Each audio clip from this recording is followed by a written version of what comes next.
আসসালামু আলাইকুম রহমতুল্লাহ বারাকাত। আমাদের ধারাবাহিক আলোচনা সহিহুল বুখারীর। সহিহুল বুখারীর জানাজার পর্ব আমরা 21টি আলোচনা করেছি দীর্ঘ সময় ধরে। হাদিস যতগুলি ছিল সহিহ বুখারীতে জানাজা সম্পর্কে আমরা শেষ করেছি আলহামদুলিল্লাহ। 21টি পর্বে শেষ হয়েছে, আপনারা জানেন যারা নিয়মিত আসছেন। এখন আমরা আজ এবং আগামীকালে দুটি পর্বে জানাজা সংক্রান্ত বেশ কিছু ফিকহি মাসাইল রয়েছে, বিধিবিধান রয়েছে, যেগুলি সম্পর্কে যে হাদিসগুলি আমাদের সামনে এসছে সেগুলির ব্যাখ্যা বিশ্লেষণে হয়তো ওইভাবে গোছালো আসেনি। সেই জন্য এসব গুরুত্বপূর্ণ মাসলা মাসাইল যেহেতু জানা জরুরি, আর বিভিন্ন অন্য অন্য দলিলের আলোকে সেই মাসাইলগুলি সুস্পষ্ট হয়েছে, যা হয়তো সহিহ বুখারীতে সরাসরি পাবেন না, কিন্তু মানুষের ফায়দার জন্য সাধারণ জনগণ হোক অথবা যারা মাদ্রাসার ছাত্র যারা বুখারী পড়বে অথবা পড়াবেন এমনকি তাদেরও যাতে করে ফায়দা হয়, সেই জন্য আমরা এই মাসাইলগুলি আলোচনা করার চেষ্টা করব। যে সমস্ত হাদিসগুলি এসেছে বা মাসাইলগুলি এসেছে তার একটি হচ্ছে কাফনের বিষয়। জানা যায় মাইয়াতের কাফন, এটি পর্ব নম্বর 4-এও কাফন সম্পর্কে আলোচনা করা হয়েছে, যে কাফন সাদা কাপড়ের সুন্নাত। তারপরে আলোচনা হয়েছে 5 নম্বর পর্বে বিশেষ করে কাফন সম্পর্কে, সবগুলি হাদিস রয়েছে কাফন সম্পর্কে। এই কাফন সম্পর্কে বেশ কিছু মাসাইল রয়েছে গুরুত্বপূর্ণ, যেগুলি এখন পর্যন্ত আলোচনা হয়নি 21টি পর্বে। আজকে আপনারা শুনবেন ইনশাআল্লাহ তাআলা। প্রথম মাসআলা, এক একটি করে মাসলা বয়ান করব, তা হচ্ছে হুকমত তাকফিনুল মাইয়িত। মাইয়িতের কাফনের হুকুম কি? মানে মাইয়িতকে যে কাফন দিতে হবে, বিনা কাফনে দাফন করা যাবে না, মাটি দেওয়া যাবে না। তো এই বিষয়টি কি? কাফন দেওয়া সুন্নাত না ফরজ? আর ফরজ হলে ফারজে আইন না ফারজে কিফায়া? দেখি আপনাদের ধারণা কি হইতে পারে। যে মাইয়াত, যেমন আপনার শরীরে কাপড় থাকতে হবে, ঠিক না? পুরুষ হোক আর নারী হোক, শরীরে লজ্জাস্থান আবৃত থাকতে হবে, গায়ের যেটুকু ঢাকা জরুরি ফরজ সেটুকু অবশ্যই ঢাকা থাকতে হবে। একজন মানুষ মারা গেছে, তাকে তার লজ্জাস্থান ঢেকে, তার শরীরটা ঢেকে, তাকে তার পোশাক, এই মাইয়াতের পোশাক পরিয়ে, অর্থাৎ কাফন পরিয়ে দাফন করা, এটি কি ফরজ না সুন্নাত? ফরজ। ফরজ দুই রকমের, ফরজে আইন এবং ফরজে কিফায়া। ফরজে আইন কাকে বলে? সবার উপর ফরজ। মানে একটা মাইয়াত মারা গেছে, আপনাদের সবার উপর ফরজ, এটা মানে সবাইকে তাতে অংশ নিতে হবে, এমনটা কি? আর ফরজে কিফায়া হচ্ছে যে আপনারা এতগুলি লোক আছেন সেই গ্রামে, যে গ্রামে মানুষ মারা গেছে, এখন ওকে কি করতে হবে? কাফন দিতে হবে। কাফন যদি সেখানকার 1-2 জন দিয়ে দেয়, 1-2 জন কাফনের ব্যবস্থা করে দিল আর কাফন তাকে পরিয়ে দিল, তো সবার পক্ষ থেকে ফরজটি আদায় হলো কি না? আদায় হলো। তাহলে একে বলে ফরজে কিফায়া। তাই উলামা কেরামরা বলেছেন তাকফিনুল মাইয়াতিল মুসলিমে ফরজু কিফায়াতিন। মুসলিম মাইয়াতকে কাফন দেওয়া হচ্ছে ফরজে কিফায়া। তাহলে বোঝালো কাফের যদি মারা যাও, মুসলিম তো অমুসলিম ধরেন আপনার গ্রামে মারা গেছে, আর অমুসলিমরা হয়তো তাকে দাফন করা বা তার যা কিছু তারা তাদের ধর্মের আলোকে করে সেটা করার মতো কেউ নেই, মুসলিমদেরকেই করতে হচ্ছে। এমন পরিস্থিতি তৈরি হতে পারে যেটা অমুসলিমকে মাটি দিতে হচ্ছে, কাকে? মুসলিমদেরকে এই দায়িত্ব পালন করতে হচ্ছে। গ্রামের হইলেও গ্রামের অবশ্যই করতে হবে, আর মৃতদেহ তো পচা সরা বাইরে রাখা যাবে না, দুর্গন্ধ ছড়িয়ে পড়বে, মানুষের ক্ষতি হবে। তো অমুসলিম হইলে তাকে মাটি দিতে হবে। তো অমুসলিমকে দাফন করার সময় কাফন দিতে হবে না। এই জন্য হচ্ছে তাকফিনুল মাইয়াতিল মুসলিম, মুসলিম মৃতকে, মাইয়াতকে কাফন দেওয়া ফরজে কিফায়া। দলিল সহিহ বুখারী মুসলিমে মর্মে হাদিস রয়েছে, সেটি পেশ করা যেতে পারে। ইবনে আব্বাস রাদিয়াল্লাহু তাআলা আনহুর হাদিস, বাইনামা রাজুলুন ওয়াকিফুন বিআরাফা। এক সময় আরাফার দিনে নবী সাল্লাল্লাহু আলাইহি ওয়াসাল্লামের শেষ বিদায় হজ ছিল, আর দিনটি ছিল জুমাবার, সেই বিদায় হজের আরাফার দিন। জনৈক ব্যক্তি আরাফায় এহরাম অবস্থায় অবস্থান করছিলেন মানে হাজি ছিলেন তিনি। ঈদ ওয়াকান রাহেলাতেহি, তার বাহন থেকে আছাড় খেয়ে পড়ে যায়। তখন ওটের একটি বদ অভ্যাস হচ্ছে যে পড়ে যাবে, পিঠের উপরে চড়ে থাকেন খুব ভালো, হ্যাঁ, মাল বোঝাই করে থাকেন যত পারেন, যতটা সামলাতে পারে, হ্যাঁ, মরুভূমির জাহাজ, হ্যাঁ। কিন্তু যদি আছাড় খেয়ে পড়ে যান তো পাটা আপনার ঘাড়ের উপরে দিয়ে আপনার ঘাড়টাকে মুচড়ে দেবে, ভেঙে দেবে। তাই করলাম। ফাওয়াকাসাথু নাকাতুহু, তার অষ্টি, তার বাহন তার ঘাড়টিকে মুচড়িয়ে দিল, মারা গেল। কালান নবী সাল্লাল্লাহু আলাইহি ওয়াসাল্লাম ইগসিলুহু বিমাইন ওয়া সিদরিন, তাকে গোসল দিয়ে দাও পানি এবং বরই পাতা দিয়ে। তাহলে গোসলের একটি বিধান আসলো, আর গোসলে বরই পাতা দেওয়া সুন্নাত। ও কাফফানুহু ফি সাওবাইন, আর দুইটি কাপড়ে তাকে, অন্যের ওয়াজ ফি সাওবাই, তার দুইটি কাপড়ে, মানে এহরাম অবস্থায় যদি দুইটি কাপড়ই আছে, একটা চাদর আর একটা নিচে, দুইটি কাপড়ই থাকে হজ উমরার এহরামে, তো এই দুইটি তার কাপড়ে তাকে কাফন দিয়ে দাও। জি, এই হুকুম হচ্ছে আল্লাহ রইলজ নবী সাল্লাল্লাহু নির্দেশ যে কাফন দাও, তাহলে কাফন দেওয়া হচ্ছে ফরজ। এবং এর উপর এজমা রয়েছে উম্মতে মুসলিমার। ইমাম ইবনে হাজম, ইবনুল আরবি, ইমাম কুরতুবী এবং নওয়াবী, এরা সবাই এজমা নকল করেছেন যে মুসলিম উম্মাহ, হানাফি, শাফি, মালিকি, হাম্বলি, আহলুল হাদিস সবাই একমত যে মৃত ব্যক্তিকে কাফন দেওয়া হচ্ছে ফারজে কিফায়া। এখন দ্বিতীয় মাসলা আসলো, যখন কাফন এই ফরজ, ফারজে কিফায়া কার উপর ফরজ, কার উপর ফরজ? একজন লোক মারা গেছে, তার ছেলে মেয়েরা আছে, তার নিজের ধন সম্পদ আছে, ঠিক আছে, আর তার নিকট আত্মীয়রা আছে, আর গ্রামবাসী আছে, কারো ফরজ? হ্যাঁ, ছেলে মেয়েদের উপর, আত্মীয় স্বজনদের উপর। মাশাআল্লাহ, হানফি সাহেব দুটো মত হয়ে গেল, আর দুটো হয়তো কাজ হয়ে গেল, চার মজা হয়ে গেল, তাই না? এগুলো হচ্ছে ঢিল ছোড়া ফতোয়া। এইভাবে যদি ফতোয়া দেন তো জাতিকে তো গোমরা করে দেবেন, হারাম এরকম ফতোয়া দেন। হ্যাঁ, মত ব্যক্ত করছেন, মত ব্যক্ত তো এলেম থাকতে হবে, এটা শরীয়তের ব্যাপার না, এটা আর দুনিয়া না। হ্যাঁ, যে দুধ চা খাওয়া কেমন হবে, একজন বলছে ভালো, আর একজন বলছে না কালো, ঠিক আছে, ওগুলো চলে, আপনাকে যেটা ভালো লাগছে সেটা আপনি বলছেন যে এটা ভালো, ঠিক আছে। কিন্তু আমি শরীয়তের ব্যাপারে যেটা আপনাকে ভালো লাগলো সেটা মত পোষণ করে দিলেন, দলিল জানেন না, কিছু জানেন না, মোটেই জানেন না, খবরদারি কাজ করবেন না। এই জন্য বলে মাইয়াতে নিজের ধন সম্পদ আছে, ওকে ফকির, আমার নিজে টাকা পয়সা আছে, আর আমার এই কাপড় পরতে হবে, এই কাপড় আপনাদের উপর ফরজ, আমার ছেলের উপর ফরজ, আমার নিজের পয়সা আছে, আমি কারো কেন দ্বারস্থ হব, মুখাপেক্ষী হব? বুঝতে পারছেন? জীবিত থাকলাম তখন আমার পয়সা দিয়ে আমি কাপড় চোপড় খরচা আমার চালানো, এটা আমার সম্মান, এটা আমার মর্যাদা, যে আমি কারো মুখাপেক্ষী নই। আর মরার পরে পরের মুখাপেক্ষী জন্যের উপর চাপিয়ে দিলেন যে তোমাদের দায়িত্ব যে কাফন দিতে হবে না। বুঝতে পারছেন কথা আমার? জি, আমাদের সমাজে কিন্তু এই ভুলটা আছে, সেই জন্য বলছি। কি করে কাফনের জন্য গ্রাম্য একটা কিন্তু আমাদের দেশেই আছে, ওই সর্দার মণ্ডলের একটা, ওই ইংরেজ আমল থেকে চলে আসছে তরিকা, আছে না নেই? গ্রাম অঞ্চলে আছে, একজন সর্দার হবে, মণ্ডল হবে, মাতবর হবে, তাদের কাছে ও সাদকা ফিতরা জমা হবে, আর ওই কোরবানির চামড়া জমা হবে, আর তারা বিতরণ করে নেতৃত্ব দেবে। আর মসজিদে যদি বাতাসা আসে, আর কিছু আসে, মুরগি আসে কিছু, সেগুলোর দায়িত্ব তাদের, তাই না? এগুলো আছে না নেই আপনাদের অঞ্চলে? এগুলো আছে। আর এগুলোকে এক সময় সর্দার মণ্ডলরা ফরজ মনে করত, যে এই জামাত বদ্ধ হওয়া, এইটা হাদিসের জামাতের কি যে অপব্যাখ্যা হয়েছে আমাদের দেশে। একদল সংগঠনে ফিট করেছে জামাতের হাদিসগুলো, যে সংগঠন করা ফরজ, কারণ আলাইকুম বিল জামা, তোমাদের উপর জামাত ফরজ, ওখানে লাগিয়ে দিয়েছে, সংগঠন ফরজ করে দিয়েছে, হাদিসের অপব্যাখ্যা করেছে, আর গুমরাহির শিকার হয়েছে।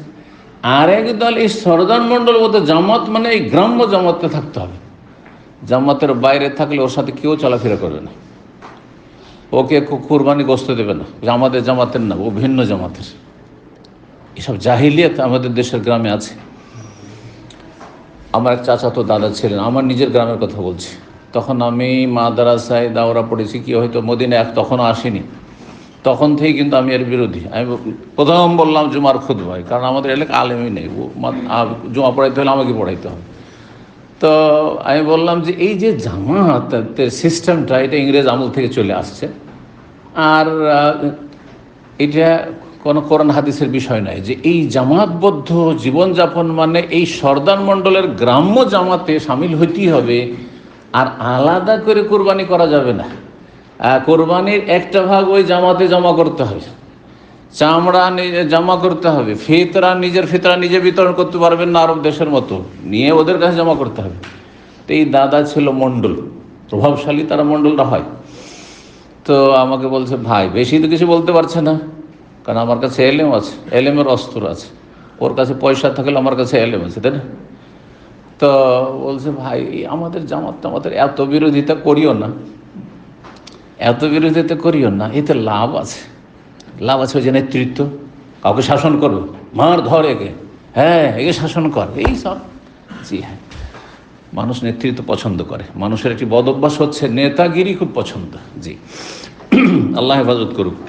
তো যাই হোক, মাইয়েতের কাফন তখন গ্রামের ওই যে বাইতুল মালের নামে আছে ওতে চাপিয়ে দেয়।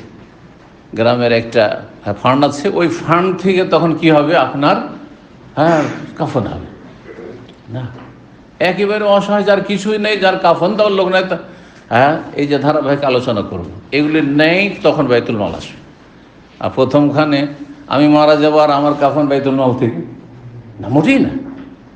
আমার মানহানি করলেন আপনি যে বাইতুল মালের পয়সা দিয়ে আমার কাফন হবে। জি, যদি সাদকা জাকাতের পয়সা দিয়ে যদি এখন জুব্বা দেন তো কেমন হবে? মান সম্মান করা হবে? মোটেই না। তো বলছেন যে এজা কানা লিল মাইয়াতে মালুন, কাফন কার উপর ফরজ শুনুন। এক নাম্বার, যদি মাইয়াতের নিজস্ব ধন সম্পদ থাকে, নিজের জমি জায়গা আছে, নিজের টাকা পয়সা আছে, প্রপার্টি আছে, যদি থাকে তার কাছে ধন সম্পদ, ফাকাফানহু আও সামানু কাফানি, তার কাফন বা কাফনের মূল্য মিন মালিহি, নিজের পয়সা থেকে, আমার পয়সা দিয়ে আমার পোশাক হবে, জীবিত মৃত উভয় অবস্থা, দুই অবস্থাতে আমার পোশাক আমার পয়সা দেওয়া হবে, এটাতে আমার সম্মান রয়েছে। দলিল ইবনে আব্বাস রাদিয়াল্লাহু তাআলা আনহুর হাদিসে, এই হাদিস সহিহ মুসলিমে 2094, আকবালা রাজুলুন হারামান মা নবী সাল্লাল্লাহু আলাইহি ওয়াসাল্লাম, জনৈক ব্যক্তি ইহরাম অবস্থায় নবী সাল্লাল্লাহু সাথে আগমন করলো আরাফায়। ওই হাদিসটি অন্য ভাষা দিয়ে এসছে। ফাখাররা মিন বাইরিহি, উটের পিঠ থেকে আছাড় খেয়ে পড়ে গেল। খাররা খের মানে পড়ে যাওয়া, খাররু সুজ্জাদাম ওয়া বুকিয়া, কোরআন রয়েছে, হ্যাঁ সেজদায় লুটিয়ে পড়া। ফাওয়াকিসা ওয়াকসান, আর তারপরে তার ঘাড়টাকে দিল মুচড়ে। ফামাতা, সে মারা গেল। ফাকালা রাসূলুল্লাহ ইগসিলুহু বিমাইন ওয়া সিদরিন, তাকে গোসল দাও পানি এবং বরফ পাতা, আলবেসু সাওবাইহি, তার দুই কাপড় পরা, বলা হয়নি তোমরা কাপড় ব্যবস্থা করো, তার দুইটো কাপড় পরা, তার শরীরে যে কাপড় আছে।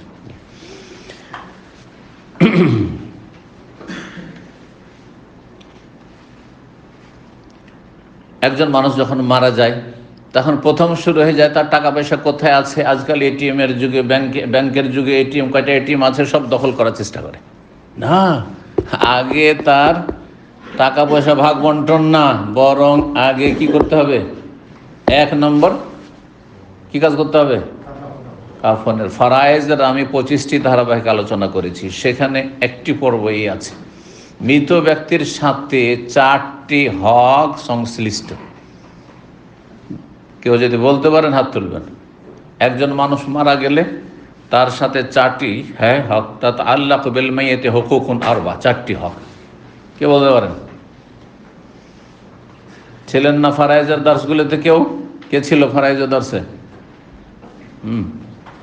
হাত উঠেছে, একটু করে যাতে করে খাইছে না। হ্যাঁ বলেন, প্রথম কি করতে হবে একজন মানুষ মারা গেলে? হ্যাঁ, তার ধন সম্পদ থেকে তার কাফন দাফন, হ্যাঁ যা খরচ হয় কাফন দাফন। অনেক সময় ইউরোপ আমেরিকাতে কবরের জায়গা খরিদ করতে হচ্ছে ইত্যাদি। 2 নম্বর, ঋণ পরিশোধ করতে হবে তার পয়সা থেকে। এই নয় যে তার ছেলেরা তো দিতে চাই না, আর জমি জায়গাগুলো কি কাজ আছে, তার ভিটে মাটি কিসের জন্য আছে, বিক্রি করো, ঋণ পরিশোধ করো, সে জাহান্নামে জ্বলবে আর তার ভিটে মাটি ভোগ করবে ছেলেরা? না, মোটেই না। 3 নম্বর, হ্যাঁ, যদি ওসিয়ত করে যায় যে আমার ধন সম্পদ থেকে এতটা পরিমাণ, সেটা 1/3 বেশি যেন না হয়, 1/3 বা তার কম নির্ধারিত, 1 বিঘা 2 বিঘা আমার জমি মাদ্রাসায় দিয়ে দিবে, মসজিদে দিয়ে দিবে, অমুক জায়গায় দিয়ে দিবে, অমুক ব্যক্তিকে দিয়ে দিও, আমার ওই নাতিরা যারা বঞ্চিত হচ্ছে, তার বাবা মারা গেছে, তাদেরকে দিয়ে দিও, সেটা বাস্তবে। বুঝতে পারছেন? কয় নম্বর হইল? তারপরে 4 নম্বর আসবে মিরাস, তখন ধন সম্পদ ভাগ বন্টন। এই আগের 3টে করে যদি কিছু বেঁচে থাকে, জমি জায়গা টাকা পয়সা, তখন এই ছেলে মেয়েরা ভাগ পাবে, স্ত্রী ভাগ পাবে না, আর কিছু পাবে না। তার ঋণ পরিশোধ করতে করতে সব টাকা শেষ, তাহলে ওসিয়ত আর আসবে না। কিন্তু ঋণের আগে কি তার কাপড়, তার মান ইজ্জত থাকে। কত গুরুত্বপূর্ণ কাফনের বিষয়টি, তাহলে চিন্তা করুন। মনে থাকবে 4টি বিষয়: কাফন দাফন, তারপরে ঋণ পরিশোধ, ওসিয়তের বাস্তবায়ন, তারপরে মিরাস, ধন সম্পদে ভাগ বন্টন। জি,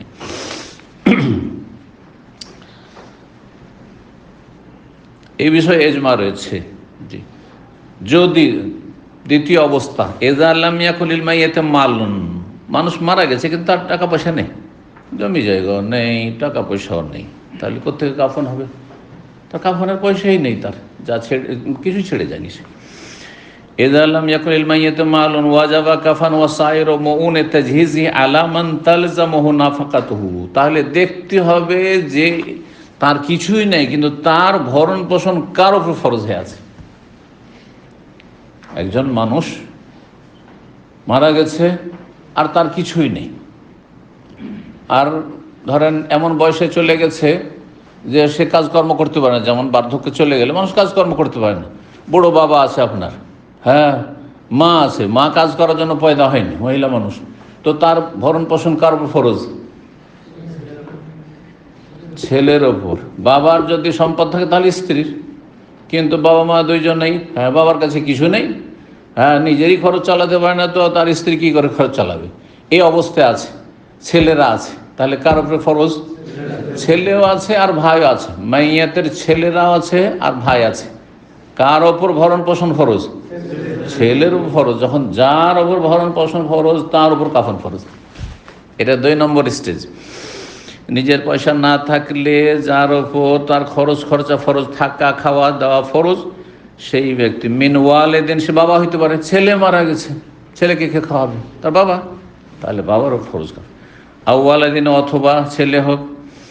আর এই ক্ষেত্রে 4 মযহাবের ঐক্যমত রয়েছে। হাযা বিত্তেফাকিল মাযাহিবিল ফিকহিল আরবা, আল হানাফি ওয়াল মালিকি ওয়াল শাফিঈ ওয়াল হানাবিলা, 4 মযহাব আহলুল হাদিস সবাই একমত এই ক্ষেত্রে। জি, মানুষ মারা গেছে সেজন্য হক বাতিল হয়নি, বেঁচে থাকলে তাকে থাকার ঘর দিতে হইতো, বিছানা দিতে, ফার্নিচার দিতে হইতো, খেতে দিতে হইতো।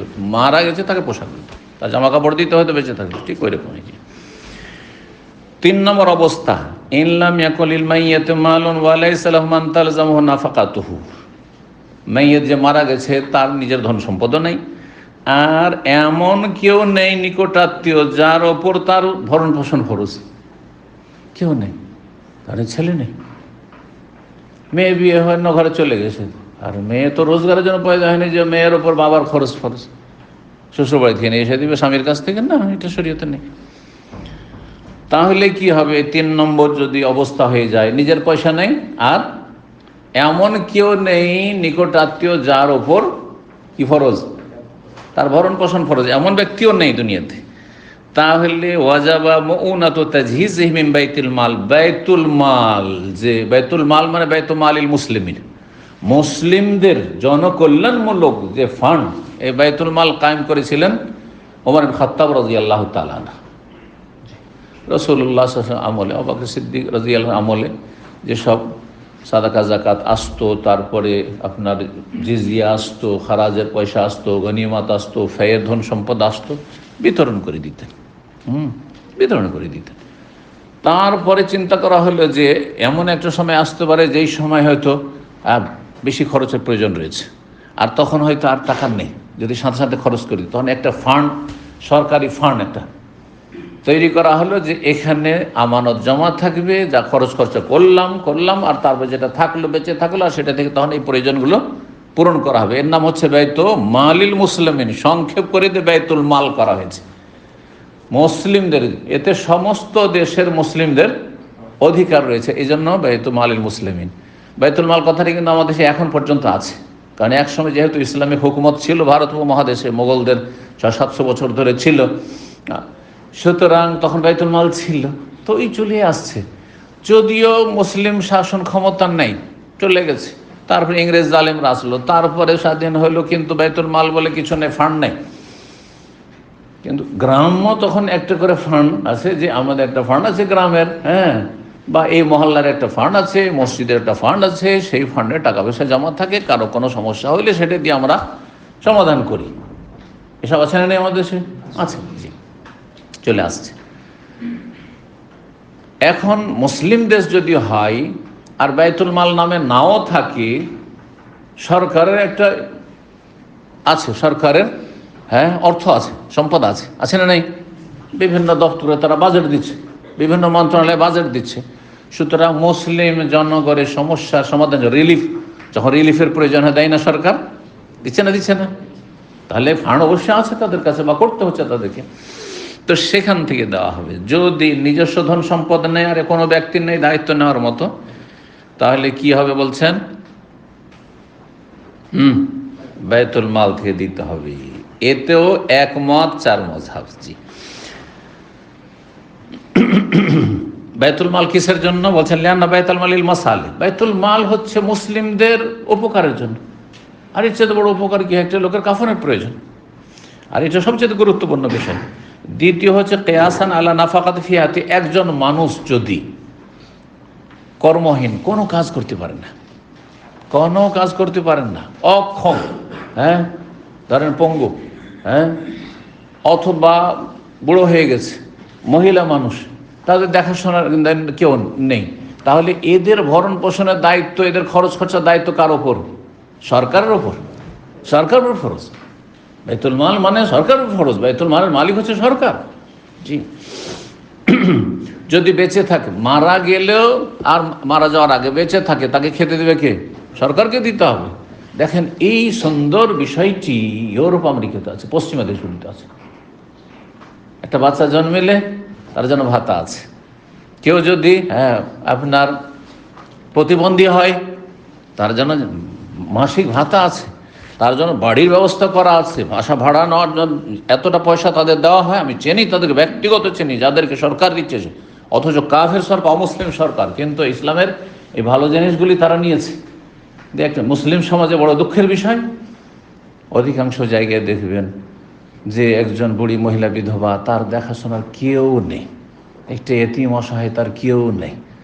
সরকার এসবের ধার ধারে না, অথচ সরকার জনগণের কাছে ট্যাক্স নিচ্ছে। আরে জাকাত না নিচ্ছ, ট্যাক্স তো নিচ্ছ, আর ট্যাক্স নিয়ে তোমাদের ভোগবিলাসের জীবনযাপন করছো তোমরা। তাহলে এগুলো কি করবে? এগুলো যে তোমাদের উপর ফরজ হয়ে আছে। আল্লাহ হেদায়েত দান করুন। আচ্ছা, এখন বলছেন চতুর্থ পর্যায়ে, এজালাম এখন ফি বাইতুল মালে মালুন, বাইতুল মালে কোনো ফান্ড নেই, পয়সা নেই, পয়সা নেই। ধরেন সরকার বলছে আমাদের কাছে, সরকারের কাছে এসব প্রকল্প নেই, এইটাই নেই। ধরেন বাইতুল মাল নেই বা পয়সা নেই, মানে কোনো প্রকল্প নেই। কাফনের কোনো প্রকল্প আছে সরকারের কাছে? যে কোনো লোক মারা যায়, আসবে আর অমুক জায়গা থেকে মিউনিসিপ্যালিটির দফতর থেকে তোমরা কাফন খরচ নিয়ে যান, আছে নাকি? নেই মুসলিম দেশে। তাহলে আপনার নিজের দেশই নাই। যদি না থাকে তখন কি করবে? যে গ্রামে আমাদের একটা সংগঠন আছে, সেখানে একটা ফান্ড আছে, সেটার নাম আমরা বাইতুল মাল দিয়েছেন, নাম দিয়েছেন, আসলে তো মূলত বাইতুল মাল নাই, তারপরও নেই, এটাও নেই ঘরে। তাহলে কোত্থেকে আসবে? গ্রামে চেয়ে বেড়াবেন যে অমুকের কাফন দেবো, দেন, পয়সা দেন, না কি করবেন? চাঁদা করবেন? এসব করছে অনেকে। তো বলছেন যে বাইতুল মাল যদি নাই থাকে, তাহলে কার ওপর ফরজ? শুনেন ভালো করে। ইয়াজিবু কাফানুল মাইয়্যিতি ওয়া সাইরু মুউনি তাজহিজি আলা আম্মাতিল মুসলিমিন, সাধারণ মুসলিমদের ওপর ফরজ। তখন সরকার দেখাশোনা করে না বলে আমরাও করবো না, গ্রামবাসীর ফরজ। আপনার গ্রামবাসী একজন দিয়ে দিবেন সবার পক্ষ থেকে, আমি কাফন দিয়ে দিলাম, যা খরচ হলো কবরের দাফন কাফন সব দিয়ে দিলাম, আর নাহলে সবাই মিলে চাঁদা করে দেবেন, না কি করে দেবেন বুঝেন আপনারা, আপনাদের উপর ফরজে আছে, ফরজে কিফায়া আছে। ফরজে ভাই একজন দিলেও চলে, 10 জন মিলে দিলেও চলে, গোটা গ্রাম প্রত্যেকে তাতে শেয়ার করলে সেটাও চলে। তাহলে আশা করি বিষয়টি স্পষ্ট হয়েছে। জি, আর একটি মাসলা বলছেন যে স্ত্রী মারা গেছে, স্বামীর ওপর কি স্ত্রীর কাফন ফরজ না ফরজ নাই?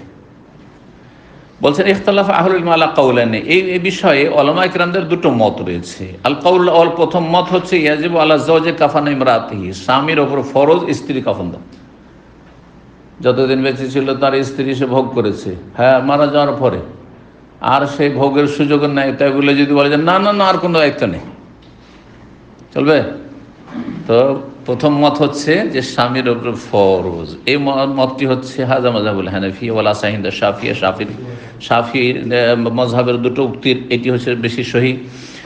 একটি মত মালিকি মাযহাবের ওয়াখতার ইবনে ওসাইম, ইমাম ইবনে ওসাইম রাহিমাহুল্লাহ এই মতটি পছন্দ করেছেন যে স্ত্রী মারা গেলে যেহেতু তার ভরণ পোষণ জীবদ্দশায় স্বামীর উপর ফরজ ছিল, সুতরাং কাফনও স্বামীর উপর ফরজ। দলিল সূরা নিসার আয়াত নম্বর 34, এখানে চারগুলি দিতে পারেন, ছেলে হ্যাঁ দিয়ে দেন। বলছেন আল্লাহ বলছেন আর-রিজালু কাওয়ামুন আলান নিসা, পুরুষরা বা স্বামীরা নারীদের উপর কি পুরুষদের স্বামী স্ত্রীদের ওপর নারীদের ওপর কর্তৃত্ব রয়েছে বা নেতৃত্ব রয়েছে। কেন? বিমা ফাদ্দালাল্লাহু বা'দাহুম আলা বা'দ, দুটি কারণ। একটি হচ্ছে যে এক শ্রেণী কি আর এক শ্রেণীর উপর আল্লাহ শ্রেষ্ঠত্ব দিয়েছেন, পুরুষকে নারীর চাইতে বেশি ফজিলত দিয়েছেন, শ্রেষ্ঠত্ব দিয়েছেন। দ্বিতীয় হচ্ছে অবেমা আনফাকু মিন আমওয়ালিহিম, যেহেতু পুরুষরা নারীদের ওপর খরচ করে থাকে। স্বামী স্ত্রী দুইজনে চাকরি করছেন, স্ত্রী একটা পয়সা দায়িত্ব রাখে না, তুমিও তো চাকরি করছো, আমার চাইতে কম বেতন পানো। অনেক স্ত্রী আবার চাকরি করছে আর স্বামী শুধু হাউস ড্রাইভারের মতো, হ্যাঁ, বা বাড়ির হ্যাঁ হ্যাঁ সেবিকার মতো, বাড়িতে ছেলে মেয়ে নিয়ে ও ছেলে মেয়ে লালন পালন করছে, আর স্ত্রীও কলেজ ইউনিভার্সিটির প্রফেসর বা MBBS ডাক্তার, আছে না নেই? এরকম আছে। তা বললেন যে না এই মহিলাকে দায়িত্ব নিতে হবে ভরণ পোষণ, না কোনো দায়িত্ব নেই। সে যদি বলে যে না না না তোমার দায়িত্ব, তোমার ছেলের ভরণ পোষণ তোমার উপর, আমার ভরণ পোষণটা তোমার উপর, এটা হক। সে যদি দেয় তো নফল কাজ এহসান, সে অনুগ্রহ করলো স্বামীর উপর, সে যদি দেয় এহসান। এই জন্য স্ত্রী স্বামীকে জাকাত দিতে পারবে। স্ত্রী যদি টাকা পয়সাওয়ালা হয়, বাপের ধন সম্পদ বেচে আর জাকাত প্রতি বছর জাকাত বের করছে, জাকাত স্বামীকে দিতে পারবে। স্বামী যদি ফকির গরিব হয় তাহলে, মানে 8 শ্রেণীর মধ্যে পড়ে তাহলে, কিন্তু স্বামী স্ত্রীকে দিতে পারবে না। হ্যাঁ, স্ত্রী ঋণগ্রস্ত হয়ে গেছে, অনেক স্ত্রী আছে ও স্বামীর চাইতে বেশি বাহাদুরি দেখায়, আর যেখানে সেখানে ও কারবার সুদি কারবার করেছে। এইখানে দামাম এক লোক আছে, ওর স্ত্রী ওই ফেসে গেছে, এমন সুদি কারবার করেছে, করে ও ঋণের তলে একবারে চাপা পড়ে গেছে, যেমন ওর স্বামী এখানে পেরেছেন। হ্যাঁ, তো এমন যদি হয়, বলে যে আমার তো জাকাত ফরজ হচ্ছে, জাকাত দিয়ে আমি ঋণ পরিশোধ করো, স্ত্রী চলবে? হারাম, কারণ তোমার উপর তার ভরণ পোষণ ফরজ আছে, সুতরাং দিতে পারবে না, তুমি তাকে জাকাত দিতে পারবে না। যার ভরণ পোষণ আপনার ওপর ফরজ আছে তাকে জাকাত দিতে পারবেন না, যার ভরণ পোষণ ফরজ নেই তাকে দিতে পারবেন। মাসলা ভালো করে জানেন, ছেলে মেয়েদের ভরণ পোষণ ফরজ, সুতরাং তাদেরকে জাকাত দেওয়া যাবে না। বাবা মায়ের ফরজ, ছোট ভাই বোনদের, কচি কাচাদের যার কাজে লাগতে পারেনি ফরজ, কিন্তু ভাই সাবালক হয়েছে, তার সংসার হয়ে গেছে, তার দায়িত্ব আর আপনার উপর নেই, তখন দিতে পারবেন। তার ভাতিজাদের ভরণ পোষণের দায়িত্ব আপনার উপর নেই, শুধু দিতে পারবেন, তাদেরকে জাকাত। তো এই ছিল দলিল কোরআনে কারীমের আয়াত। আর দ্বিতীয় কিয়াস যুক্তি পেশ করেছেন যে লিআন্না নাফাকাতাজ যাওজিহি ওয়াজিবাতুন আলা যাওজিহা, স্ত্রীর ভরণ পোষণের দায়িত্ব হচ্ছে স্বামীর ওপর জীবদ্দশায় যতদিন বেঁচে আছে। বলছেন যে যখন এইটা ফাকাযালিকা তাকফিন ওয়া তাজহিজুহা বাদা মামাতিহা, মারা যাওয়ার পরেও তার কাফন দাফনের খরচ তার উপর খরচকে দেবে। দ্বিতীয় মত হচ্ছে না, ইয়াজিবু কাফানুহা মিম্মা লিহা, স্ত্রী মারা গেলে তার কাফনের দায়িত্ব তার স্বামীর উপর নয়, বরং স্ত্রীর ধন সম্পদ যদি থাকে সেই ধন সম্পদ থেকে কাফন দাফনের খরচ বের করতে হবে। কেন আমাদের দেশে বেশি খরচ হয় না, সেই জন্য বিষয়টা আপনারা অত গুরুত্ব দিয়ে হয়তো নিচ্ছেন না, বুঝছেন না। কিন্তু একটা মাইয়াতকে দাফন করতে ইউরোপে, বিভিন্ন দেশে, আমেরিকাতে $8,000 খরচ হয়। জি, এটা কম করে মনে হয় বললাম, তারও বেশি, কমপক্ষে $8,000 খরচ। এমন তেমন কথা নাকি? তো বলছেন যে দ্বিতীয় মত হচ্ছে যে কাফন তার ধন সম্পদ থেকে। এই মতটি হচ্ছে মাযহাবুল মালিকি ওয়াল হানাবিলা, মালিকি এবং হাম্বলি মযহাব, এবং শাফি ওলামাদের একটি মত রয়েছে। এই হানাফি ওলামাদের মধ্যে ইমাম আবু হানিফা রাহিমাহুল্লাহর সিনিয়র ছাত্র ছিলেন মুহাম্মদ বিন হাসান শাইবানি, তারও মত, ইমাম বিন হাজমের মত। কেন তারা কি জন্য বলছেন? যে তার নিজের পয়সা থেকে, স্ত্রী মারা গেছে, এখন তার ধন সম্পদ যখন আছে, ধন সম্পদ থেকে কাফন হবে, কাফন স্বামীর ফরজ নয়। বলছে নাফাকাত ওয়াল কিসওয়াত ওয়াজাবাত ফিন নিকাহ লিতামকিন মিনাল ইসতিমতাহ, স্ত্রীর ভরণ পোষণের দায়িত্ব, তাকে বাসা দিতে হবে, থাকার জায়গা দিতে হবে, তাকে খাওয়া দিতে হবে। কিসের জন্য, কেন এই দায়িত্বটা নিতে হবে? বুঝছেন না আমার কথা?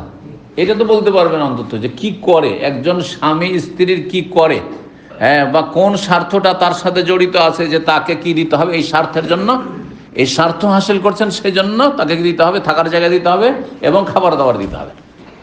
কি?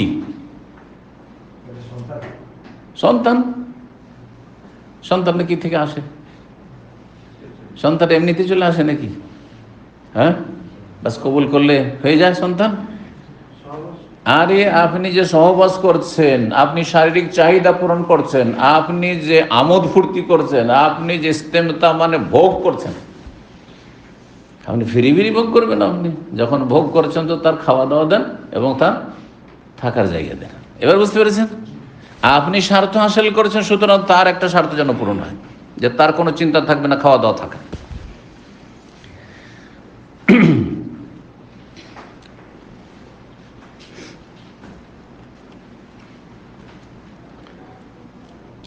তারপরে আমরা আর একটি মাসলায় যাচ্ছি, দুটো মাসলা হয়েছে। তৃতীয় মাসলা হচ্ছে যে কাফনের ক্ষেত্রে কতটা ওয়াজিব ফরজ, কতটা মুস্তাহাব, আর কোনটি মাকরুহ। মানে কাফনের ক্ষেত্রে, অন্য ভাষা বললে কাফনের ক্ষেত্রে ওয়াজিব, মুস্তাহাব এবং মাকরুহ। কাফনের ক্ষেত্রে ওয়াজিব কি, মুস্তাহাব কি, আর মাকরুহ কি। জি, ওয়াজিব হইলে বাধ্যতামূলক করতে হবে, আর যদি মুস্তাহাব হয় তাহলে করা ভালো, আর যদি মাকরুহ হয়, হ্যাঁ, মাকরুহ তানজিহ হতে ছেড়ে দেওয়ার, না করা ভালো। আজ মাকরুহ তাহরিমা হয়তো না যায়। জি, এখন আসুন এই মাসলায় বলছেন যে প্রথম মাসলা আল কাদরুল ওয়াজিব মিনাল কাফন, কাফনে সর্বনিম্ন কতটা কাফন ফরজ, কাফনে সর্বনিম্ন কতটা ফরজ। পুরুষকে 3টি কাপড়, 3টে ফরজ, তাহলে কতটা ফরজ? যখন 3টা ফরজ নয় কাপড় দেওয়া, তাহলে কতটা ফরজ? বলবে একটি একবারে মাথা থেকে বাইরে থাকবে, হ্যাঁ, যাতে পেঁচানো যায়, আর পা থেকে বাইরে থাকবে একটি, না শুধু আওরাতে গালিজা, যতটা পুরুষের লজ্জাস্থান বলা হয়েছে, নাভি থেকে শুরু করে হাঁটু পর্যন্ত, এতটা। এবার বুঝতে পেরেছেন মাসলা? জি হ্যাঁ। তো বলছে কতটা পরিমাণ কাফন ফরজ, যার উপরেই ফরজ হোক না কেন, যে স্তরগুলো বর্ণনা করা হলো, কতটা কাফন দিতে হবে তাকে, যেটা আবশ্যক। ইখতিলাফ আহলুল ইলম ফিল কদরিল ওয়াজিব মিনাল কাফানে, কাফনের পরিমাণ কতটা ফরজ, এই মর্মে উলামায়ে কেরামদের দ্বিমত রয়েছে। আলা কাউলাইন, এই ক্ষেত্রে দুটো মত রয়েছে। আল কাউল, প্রথম মত হচ্ছে আকাল্লু মা ইউজজিউ হুয়া মা ইয়াস্তরুল আওরা, সর্বনিম্ন যতটা তার জন্য যথেষ্ট হয় লজ্জাস্থান আবৃত করার জন্য। আর পুরুষের লজ্জাস্থান কোথা থেকে? নাভি সহ, নাভির নিচে না চলে যায়, নাভিও ঢাকা থাকবে, আর এদিকে হাঁটু পর্যন্ত, মানে হাঁটু সহ ঢাকা থাকবে, হাঁটু সহ ঢাকা থাকবে, রান খোলা থাকবে, এতটা হচ্ছে সর্বনিম্ন। ওয়াহুয়াল আসাহিন্দা শাফি, এইটি হচ্ছে শাফি মযহাবের সহি মত। মালিকি মযহাবের একটি মত, ইমাম ইবনে আব্দুল বার তিনি ওই মতটি পছন্দ করেছেন। তাহলে শাফেঈ আর মালিকি মত বলা যেতে পারে, যদিও মালিকিরা দুই দলে বিভক্ত। তাদের দলিল খাব্বাব রাদিয়াল্লাহু তাআলা আনহু হাদিস বলছেন, হাজারনা মা রাসূলুল্লাহ সাল্লাল্লাহু আলাইহি ওয়াসাল্লাম, আমরা রাসূলুল্লাহ সাল্লাল্লাহু আলাইহি ওয়াসাল্লামের সাথে হিজরত করেছিলাম। কোথা থেকে? সাহাবীরা কোথা থেকে হিজরত করেছিলেন? মক্কা থেকে। কোথায়? মদিনার হিজরত। প্রসিদ্ধ হিজরত মদিনার। আর একটি হিজরত ছিল, বেশ কিছু সাহাবায়ে কেরাম সাহাবিয়াত করেছেন, সেটা হচ্ছে হিজরাতুল হাবাশা, আবিসিনিয়া। তো এই হিজরতটা প্রসিদ্ধ। নাবতাকি ওয়াজহাল্লাহ, উদ্দেশ্য আল্লাহ সন্তুষ্টি ছিল। ফাওয়াজাবা আজরুন আল্লাহ, আল্লাহর কাছে আমাদের নেকি সাব্যস্ত হয়েছে। অমিন্না মান মাদা, আমাদের মধ্যে কেউ কেউ তাড়াতাড়ি চলে গেছেন দুনিয়া থেকে। আও জাহাব, মাদা বলেছেন বা জাহাব, লাম ইয়াকুল মিন আজরিহি, দুনিয়ায় কোনো তার পারিতোষিক তিনি ভক্ষণ করেননি, মানে দুনিয়ার কিছু পাননি। কারণ অভাবের যুগ ছিল, তখন কোনো গনিমত ছিল না, ধন সম্পদ আসেনি, বাইতুল মাল কিছু খেতেও পায়নি, সব আখেরাতে শুধু থেকে গেছে প্রথম দিকে যারা মারা গেছে। কিন্তু পরবর্তীতে যখন অঢেল ধন সম্পদ আসতে শুরু হয়ে গেল, খাইবার বিজয় হলো, তার ফেদাক আর বিভিন্ন এলাকায় যখন ওয়াদিল কোরা অনেক ধন সম্পদ, তারপর হুনাইনের অনেক গনিমতের ধন সম্পদ আসলো, বিভিন্ন বনুল মুস্তালিকের আসলো, তখন সেগুলো থেকে খেতে পেয়েছেন না পাননি? জেহাদও করেছেন, ইসলাম গ্রহণ করেছেন, কিছু দুনিয়াও পেয়েছেন। যারা দিন পালন করে তারা সবসময় দুই ভাগে ভাগ করা যেত তাদেরকে, বা দুই শ্রেণীর। কিছু লোক আছে দিন পালন করেছে কিন্তু দুনিয়ার তেমন কোনো সুখ শান্তি পায়নি, কষ্টই করে গেছে সারা জীবনটা হয়তো। আবার কিছু লোক আছে দিন পালন করেছে আর দুনিয়ারও খুব সুখ শান্তি পেয়েছে, তাহলে দুনিয়া তো কিছু নগদ নগদ খেয়ে নিয়েছে। যারা একেবারে কিছুই খেতে পায়নি দিন পালন করে, মানে খুব অভাবের দিন কাটিয়েছে, তাদের নেকিটা পুরোপুরি আখেরাতে পাবে যদি ইখলাস থাকে। কিন্তু আবার যদি হিংসা থাকে, হ্যাঁ, আর ঈর্ষা থাকে, হ্যাঁ, কিছুই অসন্তুষ্টি থাকে, তকদির নসিব এত খারাপ, সারা জীবনটা কষ্টই করে থেকে গেলাম, তাহলে এখানেও কষ্ট ওখানে কষ্ট। এই জন্য অভাব থাকলেও আল্লাহর ফয়সালায় আল্লাহ আমাকে যা দিয়েছেন তাতে আমি সন্তুষ্ট, আল্লাহ শুকরিয়া আদায় করছি। আমি অনেকের চাইতে নিচে থাকলে অনেকের ওপরে আছি, যে কোনো অবস্থায় থাকেন না কেন, যতই খারাপ থাকেন, হ্যাঁ, অনেক দিক থেকে ভালো আছেন, যতই কষ্ট থাকেন অনেক দিক থেকে ভালো আছেন। যেই সুখ শান্তিতে আছেন সেই সুখ শান্তিতে অন্যরা নেই, তাতে আল্লাহ শুকরিয়া আদায় করতে পারবেন। হ্যাঁ, এই জন্য যখনই কোনো বালা মুসিবত আসবে সবসময় এই কথাটি মনে রাখার চেষ্টা করবেন যে আল্লাহ যদি একটা নিয়ে থাকেন বা একটা কষ্টে ফেলে থাকেন তো বহু সুখ শান্তি দিয়েছেন, বহু দিক দিয়েছেন, সুখের সামগ্রীর মেলা কিছু দিয়েছেন আল্লাহ রাব্বুল আলামিন।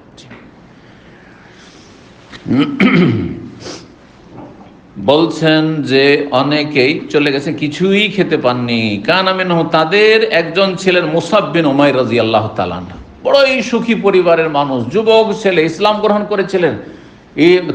যখন কুফরির যুগ ছিল তার, যুবক মানুষ, আর এত ধন সম্পদ তার বাবার ছিল যে সুবহানাল্লাহ, দামি দামি আতর ব্যবহার করা আর দামি দামি পোশাক পরা, আর মানে ভোগবিলাসী এক কথায় জীবন ছিল খুব। ইসলাম গ্রহণ করার পরে দেখেন কি হচ্ছে, আল্লাহ সন্তুষ্ট। কোতেলাইয়াম, ওহদের দিনে তিনি শহীদ হলেন। লামিয়াতুরক ইল্লা নামেরা, তার একটি শুধু চাদর, আর কিচ্ছু নেই তার কাছে। 70 জন শহীদ হয়েছেন, এত কাফন কোথা থেকে ব্যবস্থা করা যাবে? তার একটি চাদর, শুধু একটি চাদর শুধু। কন্যা ইদা গাত্তাইনা বিহা, তিনটি তো দূরের কথা, দুটি তো দূরের কথা। ইদা গাত্তাইনা বিহার আসো, চাদরটা ছিল অসম্পূর্ণ, গোটা শরীর ঢাকছে না, যদি মাথা ঢাকছি খারাজ তার ইজলাহ, দুই পা বেরিয়ে যাচ্ছে। ওয়াইদা গত্তিয়া বেহার ইজলাহ, দুই পা ঢাকছি তো খারাজের রাসো, মাথা বেরিয়ে যাচ্ছে, কি করব? নবী সাল্লাল্লাহু আলাইহি ওয়াসাল্লামকে জিজ্ঞেস করে, ফাকাল আল্লাহ নবী সাল্লাল্লাহু আলাইহি ওয়াসাল্লাম বললেন, গাত্তু বিহা রাসো, মাথাটা ঢেকে দাও, পায়ের তুলনায় মাথাটা বেশি উত্তম, মাথাটা ঢেকে দাও। ওয়াজআলু আলা রিজলিহিল ইজখির, আর তার পায়ের ওপর ইজখির, ঘাস চাপিয়ে দাও, ঘাস দিয়ে ঢেকে দাও। জি, সহিহ বুখারী সহিহ মুসলিমের হাদিস। এই হাদিস থেকে কি জানা গেল? যে তাতে কি হয়েছে, গোটা শরীর ঢাকেনি, তাহলে গোটা শরীর যদি ওয়াজিব করেন, ফরজ করেন, তো ফরজ তো আদি করতে পারলেন না তাহলে। কিন্তু এখানে লজ্জাস্থান আবৃত হয়ে গেছে, হ্যাঁ, নাভি থেকে শুরু করে হাঁটু পর্যন্ত ঢাকা হয়ে গেছে। তো এইভাবে দলিল এটি। দ্বিতীয় মত হচ্ছে আকাল্লু তাকফিনাহি বিসাওবিন ওয়াহিদ, সর্বনিম্ন ফরজ কাফন হচ্ছে একটি কাপড় হইতে হবে, গোটা শরীর ঢাকা একটি, তার মানে গা ঢাকা, হ্যাঁ, অপর শরীর, শরীর অংশ, তারপরে গলা, মাথা সব কিছু ঢাকা, গোটা শরীর, পা হাঁটুর নিচে পা ঢাকা, পুরো শরীর ঢাকা। একটি কাপড় কমপক্ষ হইতে হবে, এস্তর জামিয়াত বাদান, পুরো দেহ যেটা আবৃত করে। হাজা মাজহাবুল হানাবেলা, এটি হচ্ছে হাম্বেলি মজহাব। আর এটি মালিকি মজহাবের দ্বিতীয় উক্তি। ইমাম সানআনি, ইয়ামানের মুহাদ্দিস যিনি ছিলেন, বুলুগুল মারামের ভাষ্যতা রয়েছে সুবুলুস সালাম। ইমাম শাওকানি, তিনিও ইয়ামানের মুহাদ্দিস ছিলেন, তার কিতাবে নাইউল আওতার রয়েছে, মদিনা ইউনিভার্সিটিতে পড়া হয় হাদিসের ফিকহুস সুন্নাহ। শেখ ইবনে বাজ, ইবনে উসাইমিন সবার মত এটি। তার অধিকাংশ ওলামাদের মত হচ্ছে যে সর্বনিম্ন কাফন, ফরজ কাফন বা ওয়াজিব কাফন হচ্ছে কি? একটি কাপড়, একটা এমন কাপড় যেটা গোটা শরীর ঢেকে নেই। দলিল জাবের রাদিয়াল্লাহু তাআলা থেকে বর্ণিত হাদিস, সহিহ মুসলিমে রয়েছে, নবী সাল্লাল্লাহু আলাইহি ওয়াসাল্লাম বলেছেন, ইজা কাফানা আহাদুকুম আখাহু, তোমাদের কেউ যখন নিজের মুসলিম ভাইকে কাফন দেবে, ফালিউহসিন কাফানাহু, তার কাফনটা যেন সুন্দর করে, তার কাফন যেন সুন্দর করে। সহিহ মুসলিমে 1567 নম্বর হাদিস। জি, তো এইটি দলিল কিভাবে হলো যে গোটাটা শরীর ঢাকা হইতে হবে? বলছে আন্নাল কাফানে লা ইয়াসতুরুহু লাইসা বিহাসান, এমন কাফন যেই কাফনে গোটা শরীর ঢাকছেন না, একটু পা খোলা থেকে যাচ্ছে, না হয় মাথা খোলা থেকে যাচ্ছে, এটাও সুন্দর না। সুন্দরের সর্বনিম্ন হচ্ছে যে গোটা শরীরটা ঢাকা থাকতে হবে। জি,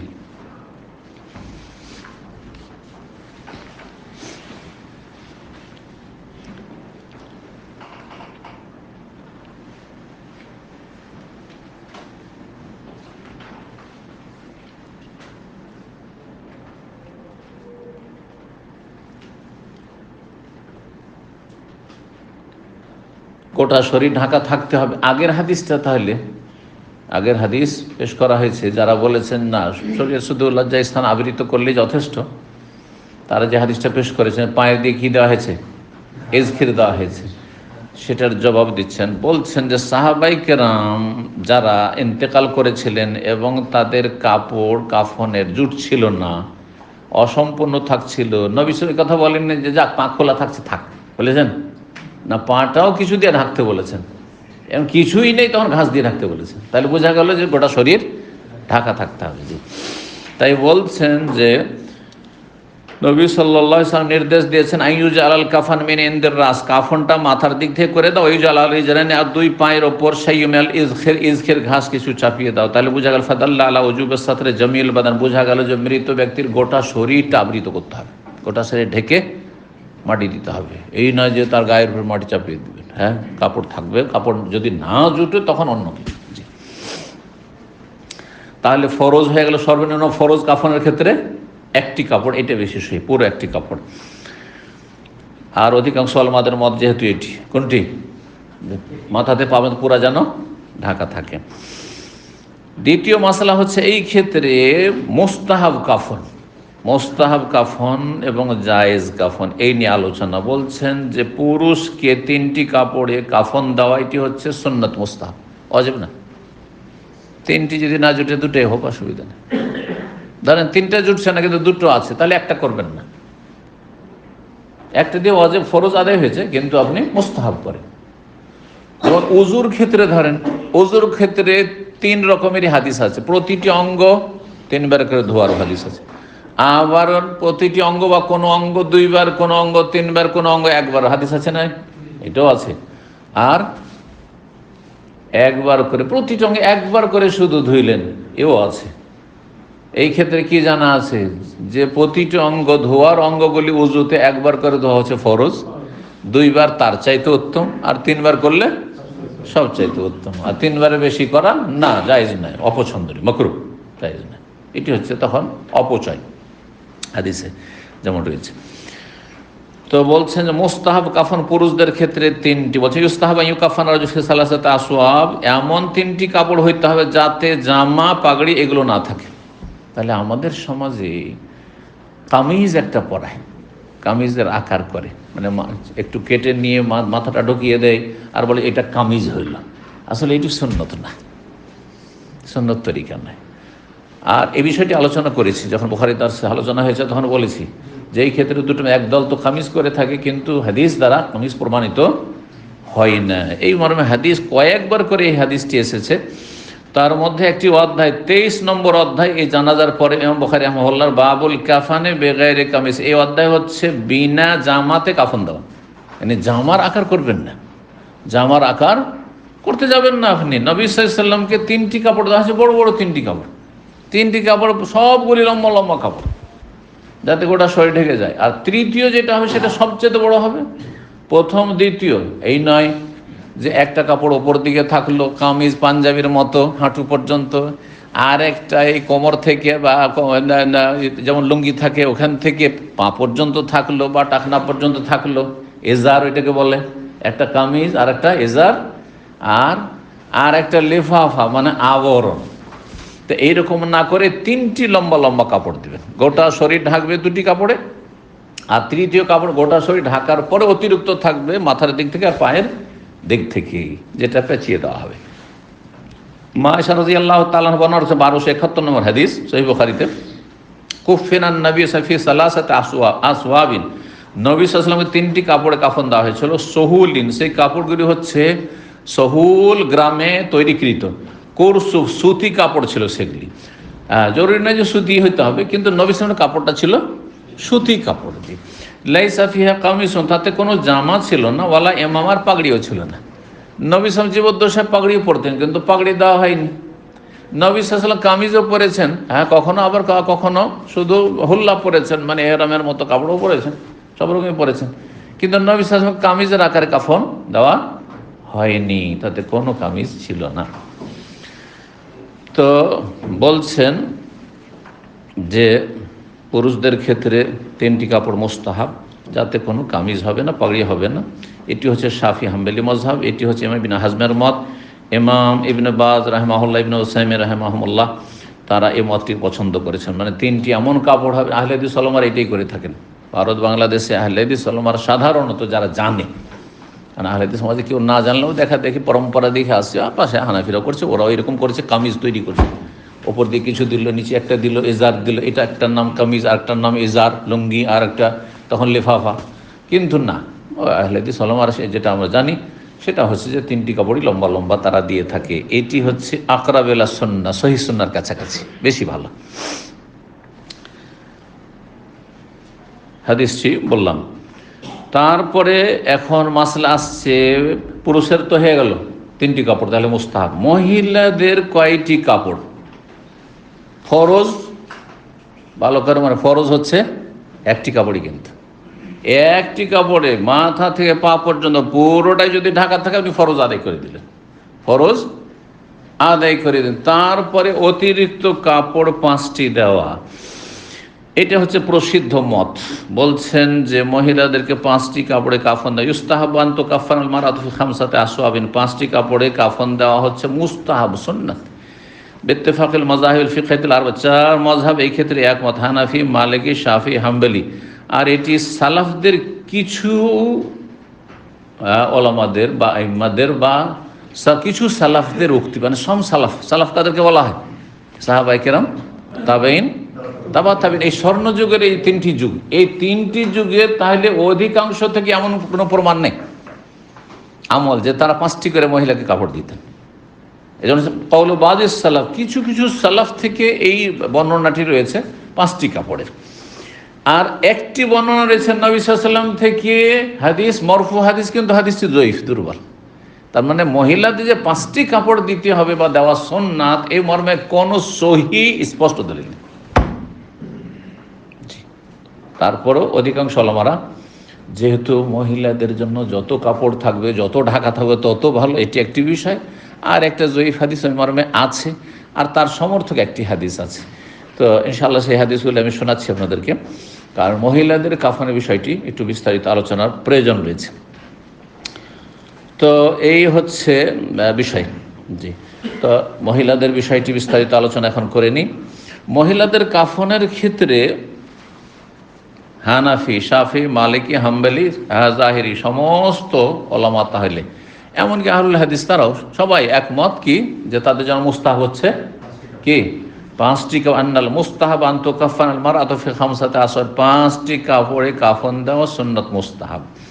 বিভিন্ন ফিকহের কিতাবে রয়েছে, মালিকিদের ফিকায় রয়েছে বাদায়ে সানায়ে, মাওয়াহিবুল জালিল, তারপরে শাফি ফিকা মাজমু, ইমাম নববীর, হাম্বলি ফিকা মুগনিতে রয়েছে, জাহিরি ফিকা মুহাল্লাতে রয়েছে, এছাড়াও অন্যান্য ফিকার কিতাবে রয়েছে। ইমাম ইবনুল মুনজির রাহিমাহুল্লাহ বলছেন, আকসারু মান নাহফাযু আনহু মিন আহলিল বায়ত, অধিকাংশ উলামায়ে কেরামদের থেকে আমি বিষয়টিকে মুখস্থ রেখেছি। কি তাদের মতামত? ইয়ারা, তাদের মত হচ্ছে, আনতুকাফান মারাত ফি খামসাত আসন, যে মহিলাকে 5টি কাপড়ে কাফন দিতে হবে। আল মুগনি ইবনে কুদামা রাহিমাহুল্লাহর হাম্বলি মযহাবের সবচেয়ে বড় ফিকহের কিতাব, এবং হানাফিদের যেমন হেদায়া সবচেয়ে বড় কিতাব, তেমনি হাম্বলি মযহাবের মুগনি 3য় খণ্ড 391 পৃষ্ঠা। তবে প্রখ্যাত একজন তাবেঈ ইমাম আতা আল মক্কি, মক্কার বড় ইমাম ছিলেন তাবেঈনদের আমলে, তার মত শোনেন। তিনি বলছেন, তোকাফানুল মারআতু ফি সালাসাত আসর, মহিলাদেরকেও 3টি কাপড়, পুরুষের 3টি আর মহিলার 5টি, এইরকম না, মহিলারও কয়টি?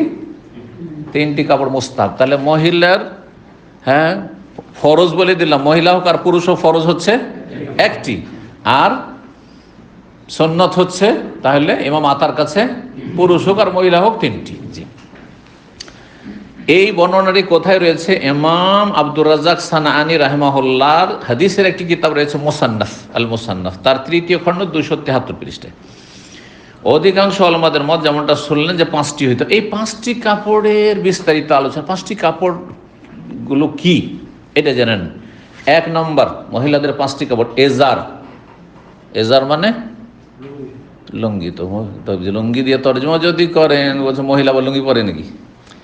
সুতরাং বাঙালি জাতিকে বুঝাইলে বাংলা ভাষায় বুঝাইতে হবে।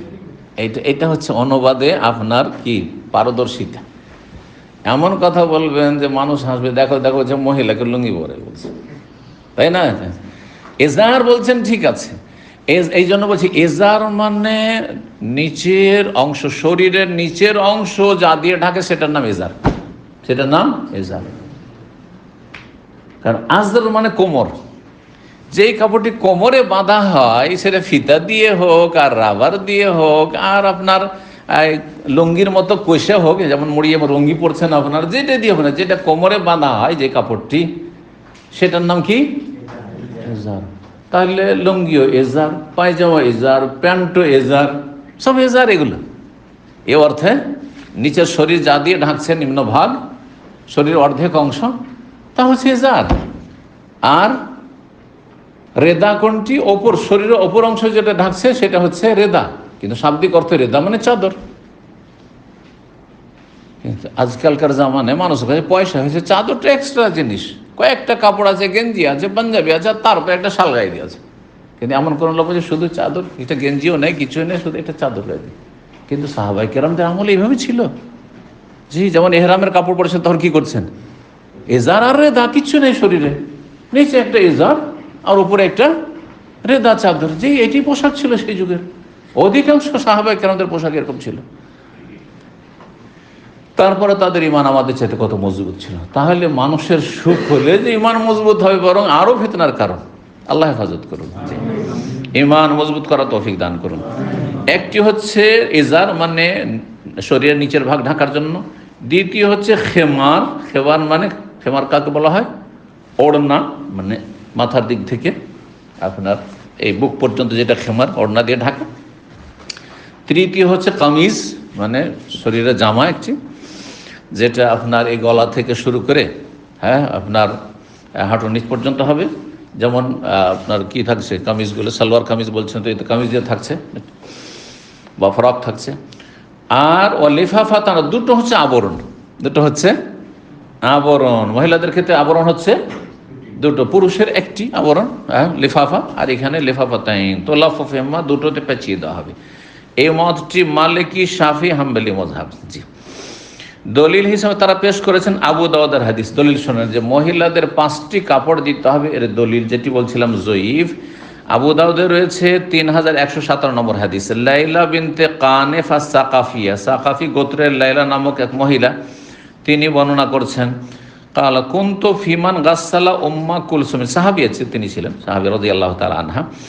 বলছেন, আমি ওই সমস্ত মহিলাদের বা ওই কয়েকজন মহিলার অন্তর্ভুক্ত ছিলাম যারা গোসল দিয়েছিলেন রাসূলুল্লাহ সাল্লাল্লাহু আলাইহি ওয়াসাল্লাম মেয়ে উম্মে কুলসুমকে। ফিমান গাসসালা উম্মা কুলসুম বিনতে রাসূলিল্লাহ সাল্লাল্লাহু আলাইহি ওয়াসাল্লাম, রাসূলুল্লাহ সাল্লাল্লাহু আলাইহি ওয়াসাল্লাম মেয়ে কন্যা উম্মে কুলসুম রাদিয়াল্লাহু তাআলা যখন ইন্তেকাল করেছিলেন, তাকে যারা কাফন দিয়েছিল বা গোসল দিয়েছিল তাদের একজন আমি ছিলাম। ইনদা ওয়াফা, তার ইন্তেকালের সময়। ফাকান আউয়াল মা আতানা রাসূলুল্লাহ সাল্লাল্লাহু আলাইহি ওয়াসাল্লাম আল হিকা, প্রথম আমাদেরকে রাসূলুল্লাহ সাল্লাল্লাহু আলাইহি ওয়াসাল্লাম যে কাপড়টি দিলেন তার মেয়েকে কাফন দেওয়ার জন্য, সেটি হচ্ছে আল হেকা, মানে লুঙ্গি, এজার। হেকুন, হেকুনও কোমরকে বলা, মানে কোমরে যে কাপড়টা বাঁধা হয় নিচের দিক ঢাকার জন্য। যেমন এখানে মহিলাদের ক্ষেত্রে লুঙ্গি বললে মানুষ হাসবে, কিন্তু যদি সায়া বলেন আচ্ছা ঠিক আছে, তাই না? তো বলেন হেকা মানে সায়া, কারণ সায়া কোমরে বাঁধা থাকে, ঠিক না? সায়া। সোম্মাদের, আর তারপরে দের অন মানে হচ্ছে আপনার এটা গায়ের সাথে থাকে কামিজ। দেরা মানে হচ্ছে দেরা, আর বাংলা বর্মও হয়। যখন যুদ্ধের ময়দানে তখন ওর মানে বর্ম, মানে শরীরকে সুরক্ষিত করার জন্য যে লোহার বর্ম ব্যবহার করা হয়। আর এখানে দের অন মানে কামিজ, কামিজ 2 নম্বর কামিজ। সোম্মাল খেমার, তারপরে ওড়না দিলে। একটা মহিলা যখন কাপড় পরে তখন কি পরে? একটা সালোয়ার পরে, একটা কামিজ পরে, হ্যাঁ, আর তারপরে ওড়না পরে, যে এই ওড়না দিলেন আপনি। সোম্মাল মিলহাফা, তারপরে তখন মিলহাফা মানে বড় লম্বা চাদর, লম্বা চাদর দিলেন। সোম্মা উদরেজাত বাদো ফিসবিল, তারপরে তাকে পেঁচিয়ে দেওয়া হলো বা জড়িয়ে দেওয়া হলো আরেকটি বড় কাপড়ে। হ্যাঁ, 5টি হয়ে গেল না? তাহলে 2টি বড় বড় কাপড়, ওই 2টি হচ্ছে আবরণ। কালাত, বলছেন ও রাসূলুল্লাহ ইনদাল বাবে, মা রাসূলুল্লাহ সাল্লাল্লাহু আলাইহি ওয়াসাল্লাম সেই সময় দরজার কাছে বাইরে বসেছিলেন, কারণ মহিলারা যেহেতু গোসল দিচ্ছে তো বাইরে তিনি বসেছিলেন। মাহু কাফানোহা, তার সাথে ছিল উম্মে কুলসুম রাদিয়াল্লাহু তাআলা কাফন।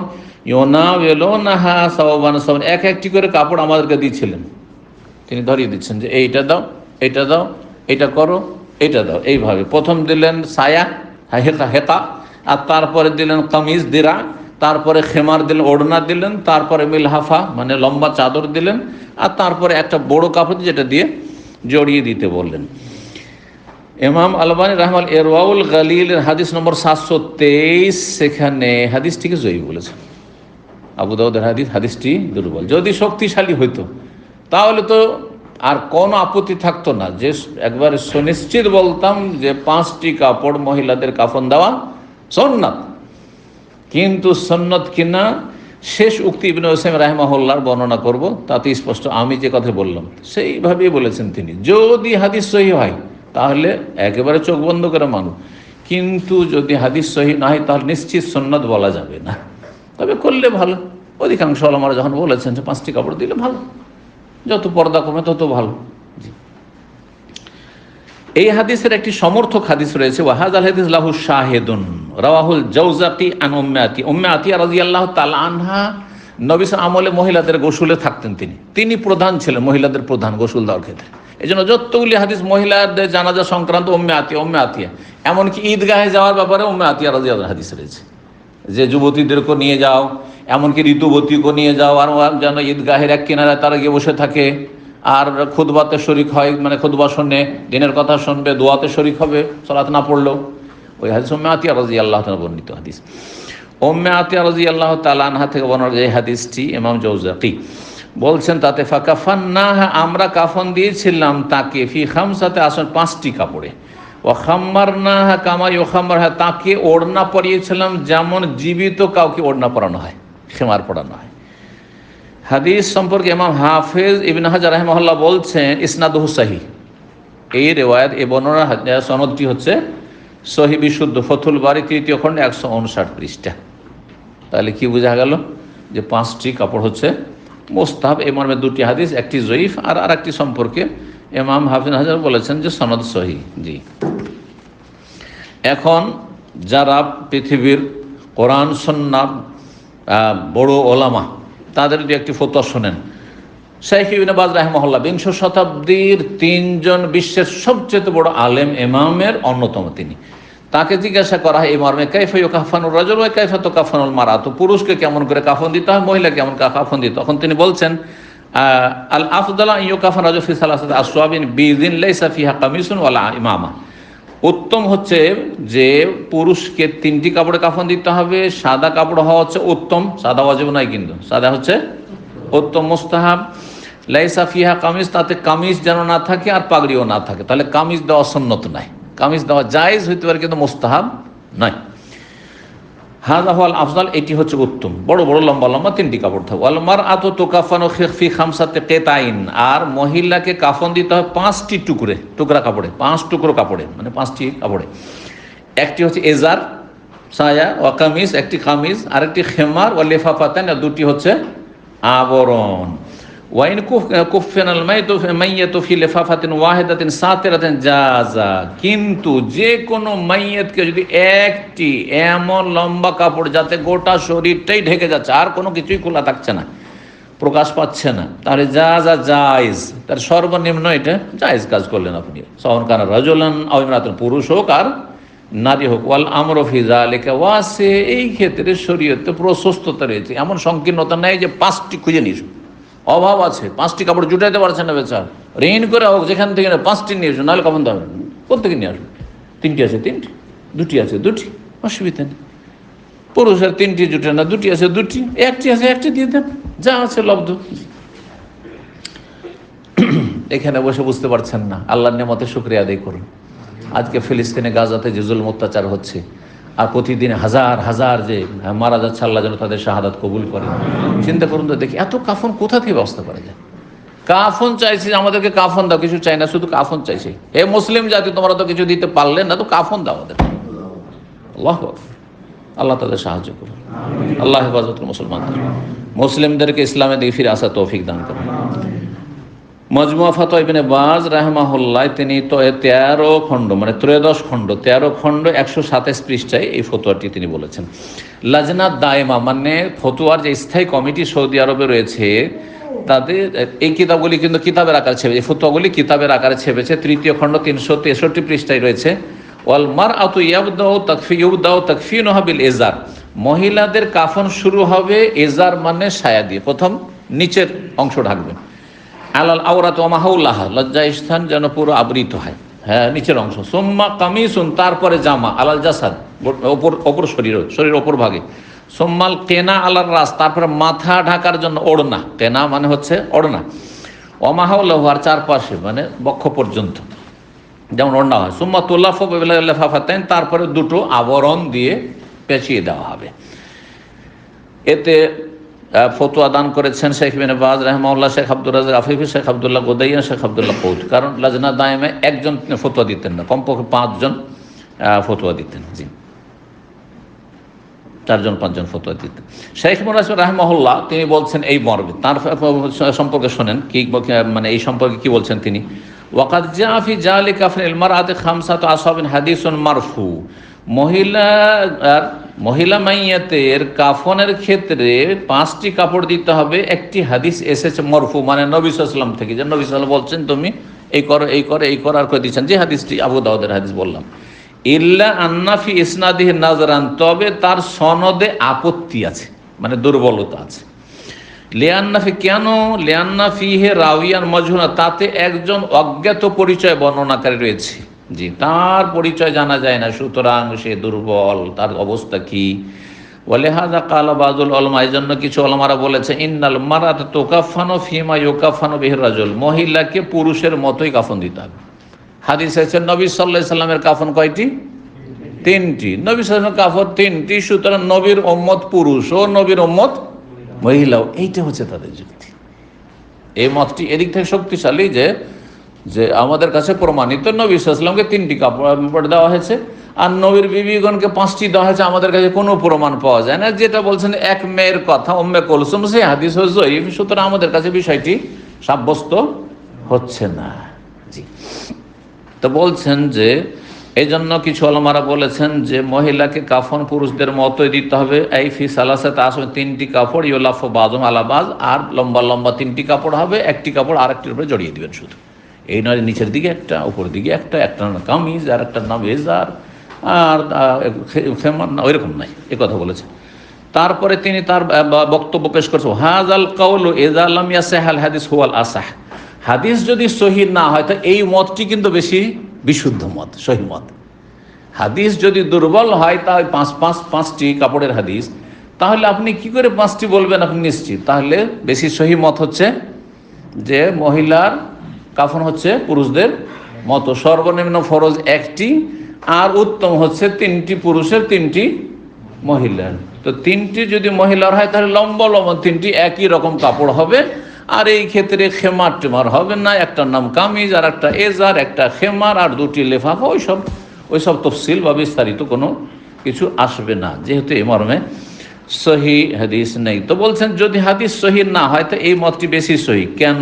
বলছেন লিআন্নাল আসলা তাসাউয়ুর রিজাল ওয়ান নিসা ফিল আহকামিশ শারঈ, শরীয়তের বিধিবিধানে নর নারী সমান। কোরআনে কি আলাদা আলাদা করে বর্ণনা করা হয়েছে? হ্যাঁ, যে মহিলারা তোমরা এইভাবে নামাজ পড়বে, পুরুষরা মহিলা পুরুষকে আলাদা আলাদা করে। আকিমুস সালাত, সব জায়গায় কিন্তু আকিমুস সালাত, তোমরা সালাত আদায় করো, এইখানে কিন্তু সম্বোধন করা হয়েছে হ্যাঁ পুরুষ লিঙ্গ দিয়ে, সেগা কিন্তু মুজাক্কারের সেগা, আকিমনাস সালাহ বলা হয়নি। ও আকিমনাস সালাহ ওয়া আতিনাস যাকাত শুধু একটি আয়াত আছে নবীর বিবিগণ সম্পর্কে, কিন্তু সালাত যেমন পুরুষের ফরজ তেমন মহিলার উপর একই রকম সমান ফরজ। এইরকমই কুতিবা আলাইকুমুস সিয়াম, তোমাদের উপর সিয়াম আলাইকুম, কুম তো পুরুষ লিঙ্গ, তাহলে মহিলা তাহলে কন্যা তো কোথাও বলা হয়নি, তাহলে আমাদের রোজা ফরজ নেই, চলবে? আসল হচ্ছে যেসব মাসাইল, হ্যাঁ ওয়ালা তাকরাবুজ জিনা, জেনার কাছে যেও না, পুরুষকে বলা হয়েছে, মহিলাকে বলা হয়নি। কিন্তু সেগা তো পুরুষ লিঙ্গের, মুজাক্কারের সেগা, মুয়ান্নাসের সেগা নাই। আর গ্রামার বুঝছেন তো, পুরুষ লিঙ্গ আর স্ত্রী লিঙ্গের। কিন্তু জেনা যেমন পুরুষের হারাম তেমনই মহিলার জন্য হারাম। খুন করা, জুয়া খেলা, সবার জন্য, মহিলা পুরুষ যে কি হোক না, সমস্ত মাসাইলে এক, ঠিক ওই রকমই। ইল্লা মাদাল্লাহ দালিল আলী, তবে যদি দলিল ভিন্ন ভিন্ন করে, যেন পুরুষের এইরকম মহিলার এইরকম, আর দলিল যদি সহি থাকে তাহলে সেটা ভিন্ন বিষয়। ফানাকুলু, তার হ্যাঁ ফামাদাল্লাহ দালিল আলা ইখতিসাস বিল হুকম দুন আল আখার খুসসা বিহি ওয়া ইল্লা ফাল আসলু আন্নাহু সাওয়া, যদি দলিল খাস করে যে এটা এর জন্য, এটা ওর জন্য, এটা পুরুষের জন্য, এটা মহিলার জন্য, তাহলে তো ঠিক আছে। আর যদি না থাকে তাহলে আসল হচ্ছে যে নর নারী শরীয়তের মাসাইলের ক্ষেত্রে সমান। যেমন সলাতের পদ্ধতি, নামাজ পড়ার তরিকার ক্ষেত্রে আমরা কেন বলছি যে পুরুষ নারীর নামাজে কোনো পার্থক্য নেই, বলছি না, কিন্তু মযহাবধারীরা কি বলছে? না, 14 রকমের পার্থক্য, 15 রকমের পার্থক্য রয়েছে। মহিলাদের নামাজ আলাদা, মহিলারা সেজদা করবে এবারে লুটিয়ে পড়ে, মহিলারা বুকে হাত বাঁধবে, আমরা নাভির নিচে বাঁধবো, হ্যাঁ ঠিক কিনা? মহিলারা নিতম্বে তাওয়াররুক করবে, আমরা করব না, হ্যাঁ নিতম্বে যত বেশি মাটির সাথে জড়িয়ে সরিয়ে থাকবে ইত্যাদি। মহিলারা হাত বিছিয়ে, কুকুরের মতো করে হাত বিছিয়ে থাকবে, হাদিসে নিষেধ আছে, কিন্তু বলছে না ওইটা পুরুষের জন্য নিষেধ, আর মহিলাদের জন্য এতে বেশি পর্দা আছে।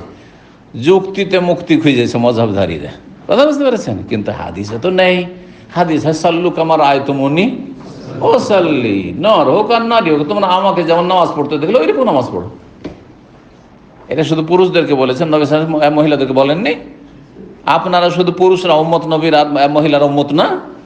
আপনাদের উপর যেমন আনুগত্য নবীর তরিকা ফরজ, অনুসরণ করা ফরজ, তেমন নারীদের উপর ফরজ। তাহলে তরিকা সবারই হইতে হবে নবী সাল্লাল্লাহু আলাইহি ওয়াসাল্লামের মতো। নবী সাল্লাল্লাহু আলাইহি ওয়াসাল্লাম কোন হাদিসে বলেননি যে হে মহিলারা তোমরা কিন্তু ফাতেমার মতো নামাজ পড়ো, হ্যাঁ তোমরা আয়েশার মতো নামাজ পড়ো, তোমরা মহিলা সাহাবীদেরকে ফলো করো, আর আমার মতো করে এই পুরুষরা তোমরা আমার মতো করে পড়ো, বলেছেন? এই জন্য নর নারীর যেমন সালাত একই রকম, যেহেতু আমাদের কাছে ভিন্নতার কোনো দলিল নাই, ঠিক তেমনি কাফনও একই রকম নর নারীর, যেহেতু আমাদের কাছে ভিন্নতার কোনো সহি দলিল নেই। কথাটি কিন্তু শক্তিশালী, এই কথাই বলছেন। ওয়ালা হাযা নাকুল, সুতরাং এর ভিত্তি করে আমি বলবো যে ইনসাবাতাল হাদিস বিতাফসির মারাদ ফি হাযিল আসওয়াবিল খামসা, যদি হাদিস সাব্যস্ত হয় যে মহিলাকে কাফন 5টি কাপড়ে দিতে হবে, ওয়া কাযালিকা, তাহলে তো ঠিক আছে। ওয়াইল্লাম ইয়াসবুত, আর হাদিস যদি সাব্যস্ত না হয়, ফাল আসল, আসল হচ্ছে দিনের বিধান তাসাউয়ুর রিজাল ওয়ান নিসা, নর নারী সমান ফি জামিল আহকাম, সমস্ত হুকুম আহকাম বিধিবিধানে, ইল্লা মা দাল্লাত দালিল মা দাল্লাত আলাইহি দালিল, তবে দলিল যদি প্রমাণ করে যে পুরুষ নারীর মাসলা মাসাইল ভিন্নতা রয়েছে, তাহলে সেটা ভিন্ন বিষয়। যেমন এহরামের ক্ষেত্রে পুরুষ নারীর পার্থক্য আছে না নেই? এহরামে হ্যাঁ আপনারা চেহারা ঢাকতে পারবেন, মাথা ঢাকতে পারবেন, পা বা সেলাই করা কাপড় পরতে পারবেন, কিন্তু মহিলারা পারবে। ঠিক বেশ কিছু মাসাইল রয়েছে এরকম। এই বিষয়গুলি বর্ণনা করেছেন তিনি আশশারহুল মুমতি, একটি গুরুত্বপূর্ণ ফিকহের কিতাব রয়েছে ইবনে উসাইম রাহিমাহুল্লাহ, 5ম খণ্ড 224 পৃষ্ঠায়। এখানে আজকের আলোচনা শেষ করছি। এই কাফন সম্পর্কে আলোচনা মোটামুটি হলো। আর আমরা এরপরে ইনশাআল্লাহ তাআলা আলোচনা করব। কাফনের পরে আলোচনা আসবে আমাদের আপনার যে বিষয়টি, সেটা আমরা ইনশাআল্লাহ আজকে নিয়ে আসেনি, কিন্তু কাফন সম্পর্কে আরও 2-4টি কথা বাকি আছে, সেটা 2-4-5 মিনিট আমি সেরে নিই, বেশি লম্বা না করে। আর একটি বিষয় যেটা বলেইছি অবশ্য, আর একটি মশলা হচ্ছে যে তাকফিন ফিল আউয়া, সাদা কাপড়ে কাফন দাও, সাদা কাপড়ে কাফন দাও, এটি হচ্ছে সুন্নাত, এটাও বলেছি। আর একটি বিষয় তাহসিনুল কাফন, কাফনটাকে সুন্দর করা, সুন্দর যত সুন্দর পারেন, কিন্তু খুব দামি কাপড় নেই, কারণ এই কাপড় দামি কাপড় দিয়ে লাভ নেই, তবে কাপড়টা সুন্দর হইতে হবে, মানে ময়লা আবর্জনা না থাকে, সস্তা কাপড়ই হোক, সমস্যা নেই। জি। আর একটি মশলা হচ্ছে যে ব্যবহৃত কাপড়ে কাফন দেওয়া যাবে কিনা, যদিও আজকাল আলহামদুলিল্লাহ অভাব নেই সেজন্য দিচ্ছেন না, কিন্তু দেওয়া যাবে। যেমন ওই এহরাম অবস্থায় যে মারা গিয়েছিল সাহাবী, তাকে তার কাপড়ে দাফন হয়েছে। তারপরে মুসাব বিন ওমর রাদিয়াল্লাহু তাআলা আনহু, তার কাছে একটি মাত্র চাদর ছিল ব্যবহৃত, সেটাই দেওয়া হয়েছে। সফরে কেউ আছে আর তার কেউ কাফন দেওয়ার লোক নেয়, তার কাছে একটা চাদর আছে আর একটা ধরেন জুব্বা আছে, ওই জুব্বাটা আর চাদরটা দিয়ে গোটা শরীর ঢেকে দিয়ে দাও, যদি কাপড় না থাকে এটি করো, যা আছে তাই দিয়ে দিবে, এই আর কি। কাফনের ক্ষেত্রে গুরুত্বপূর্ণ একটা মশলা আলোচনা করিনি, কিন্তু বলেছি যখন হেডলাইন আমি বলেছি কাফন সম্পর্কে, যে কাফনের ওয়াজিব আর কাফনের মুস্তাহাব। তো মুস্তাহাব তো আলোচনা এতক্ষণ হইল, কিন্তু 3টি আর 5টি যে মশলাগুলো হইল, কিন্তু কাফনের মাকরু যে একটি বিষয় বলেছিলাম, যে মাকরু কি কাপড়ের ক্ষেত্রে, কাফনের ক্ষেত্রে, এখন এই মশলাটি শুধু বলি। সেটা বলছেন যে মায়ুকরাহু মিনাল কাফন, যেই কাফন হচ্ছে মাকরু, 1 নম্বর হচ্ছে আত-তাকফিন ফিল হারির, রেশমের কাপড়ে কাফন দাও। রেশমের কাপড় পুরুষের জন্য জায়েজ না জায়েজ না? জায়েজ নাই। দুনিয়াতে কার জন্য জায়েজ? মহিলার জন্য। বলছেন কাফানুল হারিলি রেজাল, পুরুষকে রেশমের কাপড়ে কেউ যদি কাফন দেয়, যে মারা গেছে এখন রেশম পরিয়ে দিই, জান্নাতে তো রেশম পাবে, এখন থেকে পরিয়ে দিই, চলবে? বলছেন না, জান্নাত হচ্ছে বদলার জগৎ, আল্লাহ বদলা দিবেন, কিন্তু এখন মারা গেছে, এখনো বদলা শুরু হয়নি, বা বদলা আযাব আর নিয়ামত সেটা ভিন্ন বিষয়, কিন্তু তার জন্য শরীয়তের বিধিবিধান আপন জায়গায় ঠিক আছে, হালাল হারাম বহাল রাখতে হবে। বলছেন এই ক্ষেত্রে যে পুরুষের জন্য ইহরামুত তাকফিন ফিল হারিলি রেজাল, পুরুষকে রেশমের কাপড়ে কাফন দেওয়া হারাম, মাকরুহ মানে মাকরুহ তাহরিমি, তাহলে না জায়েজ। এই মতটি হচ্ছে হাজা মাযহাবুশ শাফি আল হানাবিলা, শাফি এবং হাম্বলি মযহাব। কারণ নবী সাল্লাল্লাহু আলাইহি ওয়াসাল্লাম লা তালবাসুল হারিরা ওয়ালা দিবাজ, তোমরা রেশমের কোনো কাপড়ই পরিও না, মোটা হোক পাতলা হোক, যে কোনো রকমের কাপড় হোক, রেশম জাতীয় কাপড় পরবে না, এই মর্মে মেলা হাদিস রয়েছে, সহিহ বুখারী মুসলিমের হাদিস। আচ্ছা, মহিলার জন্য তো দুনিয়াতে কাফন পরা জীবদ্দশায় জায়েজ, তাই না? কি পরা? রেশম পরা জায়েজ। তো রেশম জায়েজ, তো রেশমের কাপড়ে যে মহিলাদের কাফন দেওয়া হয়, তো জায়েজ কিনা? বলছে ইউকরাহু তাকফিরুন নিসা ফিল হারির।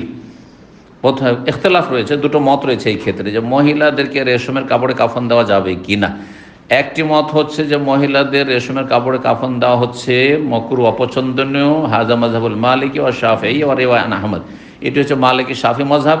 ইমাম আহমদ থেকে একটি মত বর্ণিত হয়েছে, ওয়াকাউলু তাইফাতি মিনাল, একদল সালাফগণ সাহাবায়ে কেরাম তাবেঈন তাবা তাবেঈনের মত এটি, ওয়া আম্মাতুল উলামা, অধিকাংশ উলামাদের মত। ইমাম ইবনুল মুনজির এটি পছন্দ করেছেন এই মতটি। দ্বিতীয় মত হচ্ছে ইয়াজুজু তাকফিরুন নিসা ফিল হার, রেশমের কাপড়ে কাফন দেওয়া মহিলাদের জন্য জায়েজ, এই মতটি হচ্ছে মাযহাবুল হানাফি মযহাব, আর এটি কিছু মালিকিদের মত, আর ইমাম ইবনে হাজম এটি পছন্দ করেছেন। কিন্তু অধিকাংশ আইম্মা কেরাম বলছেন যে কাফন দেওয়া মহিলাদেরকে রেশমের কাপড়ে জায়েজ নয় বা মাকরুহ। কিসের জন্য? কারণ এটা অপচয়, রেশমের কাপড় দামি কাপড়, আর এই এত দামি কাপড়, মূল্যবান কাপড় দেওয়ার কি প্রয়োজন রয়েছে? যদিও মহিলার জন্য জায়েজ, কিন্তু এটা অপচয়, সুতরাং এটা ঠিক নয়। তারপর আরেকটি মাসলা, এটা দিয়ে শেষ করছি, এটা হচ্ছে যে কাফনের ক্ষেত্রে যদি অতিরিক্ত কাপড় কেউ দেয়, তাহলে সেটার হুকুম কি? 3টির জায়গায় পুরুষকে আপনি 4টি দিয়ে দিলেন, 5টি দিয়ে দিলেন, মহিলাকে 5টির জায়গায় 6টি 7টি দিয়ে দিলেন, তাহলে বলছেন তুকরাহু জিয়াদাত আলা সালাসাতি আসওয়ালির রাজুল, পুরুষকে 3টির বেশি কাপড় দেওয়া মাকরুহ। জি। আয়েশা রাদিয়াল্লাহু তাআলা আনহার হাদিস, যে হাদিস নবী সাল্লাল্লাহু আলাইহি ওয়াসাল্লামকে 3টি কাপড়ে কাফন দেওয়া আছে, সুতরাং 3-এর বেশি করলে সেটি সীমালঙ্ঘন হবে, অপচয় হবে এবং সেটি মাকরুহ হবে। এখানেই আজকের আলোচনা শেষ করছি। ওয়া জাযাকুমুল্লাহু খাইর ওয়া সাল্লাল্লাহু সাল্লাম নবিয়ানা মুহাম্মদ ওয়া আলা আলিহি ওয়া সাহবিহি আজমাইন।